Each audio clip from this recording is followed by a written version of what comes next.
حضرت ابو سعید خدری رضی اللہ عنہ سے روایت ہے کہ آقا کریم نے اپنے صحابہ سے ارشاد فرمایا، کیا تم میں سے کسی کے لیے یہ ممکن نہیں کہ وہ قرآن پاک کا 1/3 حصہ ایک رات میں پڑھا کرے؟ صحابہ کو یہ عمل بڑا مشکل معلوم ہوا تو انہوں نے عرض کی، یا رسول اللہ، ہم میں سے کون اس کی طاقت رکھتا ہے؟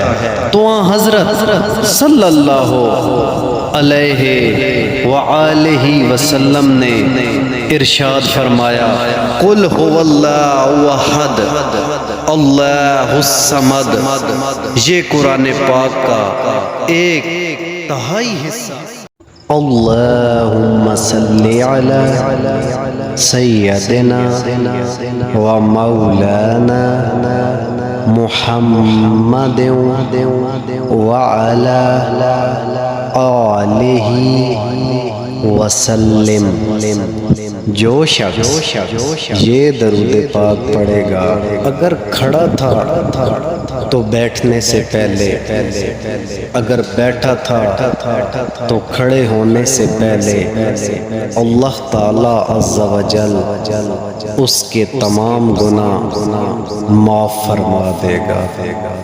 اس درود پاک کی بہت ہی زیادہ فضیلت ہے۔ اس درود پاک کو کثرت کے ساتھ پڑھنے کا معمول بنا لیں۔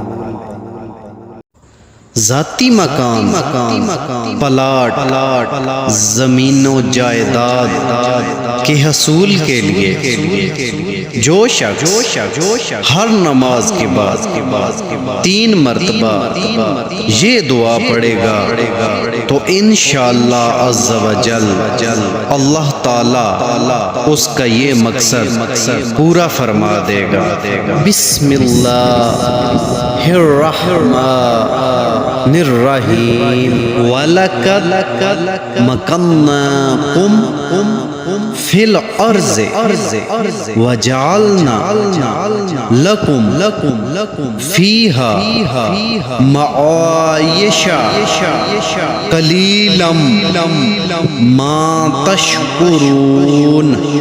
اول آخر 3 بار درود ابراہیمی پڑھنا ہے۔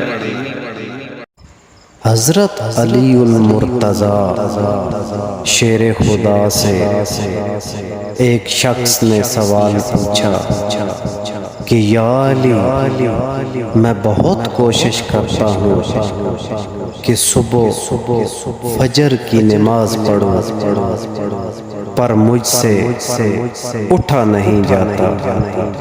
تو حضرت علی المرتضیٰ شیر خدا نے ارشاد فرمایا، یہ نیند کی وجہ نہیں ہے، بلکہ جو تم سارے دن میں گناہ کرتے ہو وہ تمہاری گردن میں توق، ہاتھوں میں ہتھ کڑی اور پاؤں میں بیڑیاں بن کر تمہیں اٹھنے نہیں دیتی۔